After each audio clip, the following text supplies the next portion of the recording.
어떻게 다윗이 그렇게 할 수 있었느냐? 그 생각을 한 거예요. 난 골리앗과 맞서서 이렇게 붙어서 싸우지 않고 떨어져서 싸우겠다고 하는 생각을 한 거예요. 그 생각을 어떻게 할 수 있었을까? 예? 어떻게 그 생각을 할 수 있었을까? 우리 미라 선생님, 예? 나중에 한번 생각해서 답을 얘기를 해줘요. 여러분, 그 생각은 하나님이 넣어주신 거예요. 하나님이 지혜를 주신 거예요. 그러니까 다윗은 골리앗을 맞서서 싸울 때는 절대로 다윗의 힘으로는 이길 수 없어요.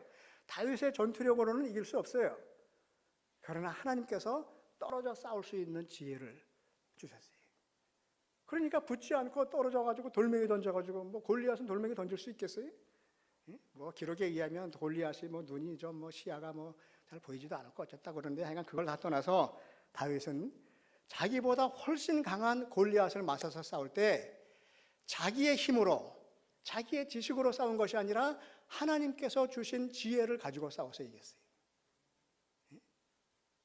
하나님께서 다윗을 도우신 거예요. 다윗이 그렇게 싸우겠다고 하는 그 전략을 생각해낸 것은 그건 하나님께서 하신 일이에요. 그렇기 때문에 골리앗이 이스라엘 백성들을 모욕하고 하나님을 모욕하는 말을 할 때 다윗이 골리앗 앞에 나서서 뭐라고 얘기를 했냐면은 너는 칼과 창과 단창으로 내게 나아오거니와 나는 만군의 여호와의 이름 곧 내가 모욕하는 이스라엘 군대의 하나님의 이름으로 내게 나아가노라. 다윗의 전략은 뭐냐면은요, 만군의 여호와이신 세상을 창조하신 세상의 주인이신 하나님의 이름을 앞세우고 하나님의 힘을 덧입어서 하나님의 힘을 갖고서 골리앗을 맞서 싸우겠다는 거예요. 그게 다윗의 전략이에요. 아무리 힘이 약해도 전략을 잘 세우면 이길 수가 있다고 하는 거예요. 전쟁의 법칙은 상대보다 강해야 이길 수 있다고 하는 건데, 그런 상대보다 약해도 하나님의 도우심을 입을 수 있으면 우리들이 얼마든지 넉넉히 이길 수 있다고 하는 거예요. 우리들이 세상을 살면서도 마찬가지입니다. 이 세상 속에 살아가면서 우리가 가지고 있는 지식과 내가 가지고 있는 실력, 내가 가지고 있는 무슨 힘, 물질, 이걸로서는 세상을 이길 수가 없어요. 왜냐하면 아무리 내가 물질이 많고 지식이 많고 무슨 지위가 높다 할지라도 그 물질이나 지위나 그 모든 것들은 다 세상에 속한 것들이에요. 세상에 속한 것을 가지고서는 세상을 못 이겨요. 세상을 창조하신 하나님의 도우심이 있어야지만 세상을 이길 수 있다는 거예요. 세상에 속하지 아니하시는 여호와 하나님만이 세상을 이길 수 있는 힘을 우리들에게 주시는 것이. 그렇기 때문에 우리들은 이 세상 속에 살면서 항상 하나님의 도우심을 간구하고 기도해야지만 돼요. 그래야지만 그 힘을 가지고 세상을 향해서 싸우는 겁니다. 이스라엘 백성들이 애굽을 나와가지고 가나안을 향해서 가는 도중에 때로는 물이 없어서 불평을 했고요, 때로는 먹을 것이 없어서 고생을 했어요. 르비딤이라고 하는 것이 왔는데 또 물이 없어. 그러니까 또 불평을 하고 원망을 해요. 하나님이 참 보시기에 참 답답하셨을 거예요. 그러나 물이 나오게 하셨어요. 그래 물 먹고 아이고 이제 좀 살만하다 그러는데 그때 또 아말렉이라고 하는 그 이방 군대가 쳐들어와요. 이제 문제가 해결돼 가지고 아이고 이제 좀 괜찮아졌다라고 하면 또 예기치 못한 문제가 생겨나는 거예요. 이스라엘 백성들의 가나안, 그러니까 광야의 여정은 우리 인생의 여정이나 거의 비슷해요. 우리도 살아가다가 진짜 해결하기 힘든 문제를 잘 처리를 하고 해결하고 아이고 이제는 좀 괜찮다 그러면 살만하면 또 문제가 생겨나잖아요. 그래가지고 진짜 감당하기 힘든 그 당시 가장 강한 이방 군대의 하나였던 아말렉이라고 하는 군대가 이스라엘을 침략해 들어오는 거예요. 이스라엘 군대로는 아말렉 군대를 이길 수가 없었어요. 그랬을 때 모세가 여호수아를 불러서 네가 병사들을 뽑아서 네가 싸움터에 나가라. 그래서 여호수아를 전쟁터에 내보내고 그리고 나서 모세는 뭐 했어요? 산에 올라가서 기도했다는 거예요. 산에 올라가서 기도해. 뭐라고 기도했겠어요? 여호수아가 승리할 수 있게 해달라고 기도했겠죠. 손을 들고 기도하는데 한참 오랫동안 기도하다가 이 손이 아파가지고 힘들어서 이렇게 손이 내려왔던 것 같아요. 손이 내려오면 아말렉 군대가 이기고 모세가 손을 올리면 이스라엘 군대가 이겼다는 거예요. 그러니까 그 모습을 보고 있던 아론과 우리 안 되겠다. 가서 돌멩이 하나 구하다가 모세를 앉혀놓고 그리고 양옆에서 한 명이 오른쪽에서 한 명이 왼쪽에서 아론과 우리 모세의 손을 쳐받들었다는 거예요. 왜? 내려오지 못하도록. 그래서 모세가 손을 들고 기도함으로 말미암아 결국은 아말렉 군대를 이길 수 있었다고 하는 거예요. 이스라엘이 아말렉 군대와 맞서 전쟁을 해가지고 이길 수 있었던 것은 이스라엘의 전력이 좋았기 때문에, 더 월등하게 군사력이 좋았기 때문에 아니라 하나님이 도우셔서 이길 수 있었던 거예요. 여러분, 하나님의 도우심은 어떻게 입었어요? 어떻게 이스라엘 군대가 하나님의 도우심을 입을 수 있었어요? 모세가 기도해서. 어떻게? 모세가 기도했기 때문에. 하나님께 기도했어요. 하나님 도와달라고 기도했어요. 그랬더니 하나님께서 그 기도를 들으시고 도와주신 거예요. 하나님의 도우심을 입으려면, 하나님의 도우심을 받으려면 가장 확실한 방법 가운데 하나가 뭐냐면요, 하나님께 도와달라고 기도하는 거예요. 여러분, 기도가 하나님의 도우심을 받을 수 있는 가장 확실한 방법입니다. 우리들도 마찬가지예요. 우리들도 아말렉 군대와 같은 큰 그런 세력과 날마다 싸움을 하고 있어요. 그렇기 때문에 우리들도 하나님께 기도하고 간구해야지만 돼. 내 힘으로는 감당할 수 없으니 하나님께서 나를 도와주시기를 기도할 수 있어야지만 돼. 그래야지만 우리들이 세상을 넉넉히 이길 수가 있다고 하는 거예요. 우리 부모님들의 가장 큰 소망은 뭐냐면요, 자녀들이 잘 되는 거예요. 자녀들이 세상에서 승리하는 삶을 사는 거예요. 그런데 그 간절한 소망을 가지고 하나님 앞에 나아가서 기도를 하기는 할 터인데, 그런데 하나님께 기도하면서 하나님께서 진짜 도와주시기를 간절하게 기도하고 하나님께서 도우실 것을 믿고 믿음으로 기도하기보다는, 기도는 하기는 하는데 에이가 그렇다고 되겠어? 그러나 사실 진짜 믿는 것은 다른 거예요. 돈, 아버지의 무슨 무관심, 요즘 무관심이 아니래. 아버지도 열심히 달려들어야 되는데, 그리고 할아버지의 경제력, 어머니의 정보력, 이런 걸 더 믿는 거예요. 그러니까 스카이캐슬 같은 데 들어갈 수 있기 위해서 그 의대를 가야 되고, 우리 아이가 공부 잘하게 해가지고 의대에 가고 어디 가고 법대 가고 어디 가고 이래가지고 출세하면, 그러면 세상을 이길 걸로 생각을 해서 열심히 도와요. 근데 그 스카이캐슬이라고 하는 영화 가운데 보면은요, 서울대 의대 합격하고 아이가 그 부모에게 막 저주를 퍼붓고 집을 나가고 그러더니 나중에는 엄마가 자살을 해버렸어요. 그리고 아버지는 폐인이 돼버리고 서울대 의대 갔는데, 물론 드라마예요, 드라마. 엊그저께 신문에 또 재밌는 기사가 있었어요. 뭐냐 하면은요, 어떤 딸 바보 아버지의 그 이야기야. 이 아버지가 형편은 그렇게 되질 않는데, 근데 무리를 해서 이 딸 하나밖에 없는 그 딸을 초등학교 온 것 같아요. 처음에는 고등학교인 줄 알았는데 나중에 읽어보니까 이게 초등학교. 사립학교로 보냈대. 갔더니 무슨 아무개 국무총리 아들도 있고 무슨 큰 대형 병원장의 딸도 있고 그러더라는 거예요. 그래서 야, 내가 좀 무리하긴 했지만 우리 아이를 여기 보낸 게 잘했다. 탁월한 선택이었다. 그리고 중학교 갔더니 또 중학교 그 하여간 좋은 그 경제적인 풍요로운 그 아이들이 가운데서 경쟁을 하려니까 이게 그 아이들 하는 거 따라가면서 아이를 시키려고 하니까 이게 감당이 안 되더라는 거예요. 그래도 억지로 해서 고등학교도 보냈다는 거예요. 그래가지고 아마 의대는 못 갔는데 그래도 이렇게 하여간 괜찮은 대학을 갔대. 어느 대학인지 모르겠어요. 근데 이 아버지가 충격을 받았어요. 왜 충격을 받았냐면은 이 딸이 대학 다니다가 아버지, 나 미국 어학연수 보내주세요. 그러더라는 거예요. 아버지가 띵 했다는 거예요. 아니, 이 정도 대학 나오면은 얼마든지 취직할 수 있을 줄 알았는데 그 딸이 자기가 좋은 스펙을 만들기 위해서 미국 어학연수를 갔다 와야 된다 그랬다는 거예요. 아버지가 또 어떻게 해서 아마 해줬던 모양인가 봐. 그러면서 이 고민을 이야기하는 거예요. 자, 내가 같은 또래 그 친구들 만나면은 자기는 뭐 한다, 자동차를 바꾼다 어쩐다 하는데 나는 이거 지금 딸한테 올인하느라고 잘못하면은 이제 집도 다 팔아먹고 나중에는 그냥 정부에서 주는 영구 임대 주택에 들어가서 정부 보조금 받고 그리고 근근하게 살아갈 수 있으면 다행인 것 같은데, 야, 이러다가 내가 어떻게 살겠나 하는 그런 생각이 들더라는 거예요. 그런데 그 생각 중에도 그나마 참 다행스러운 것은 딸이 하나밖에 없다고 하는 사실이라.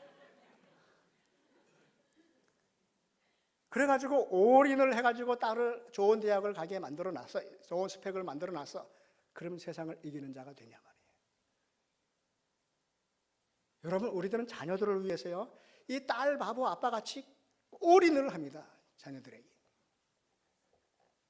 그래서 제가 그 이야기를 했더니 저희 집사람 옆에서 아이고 당신은 좋겠다. 응?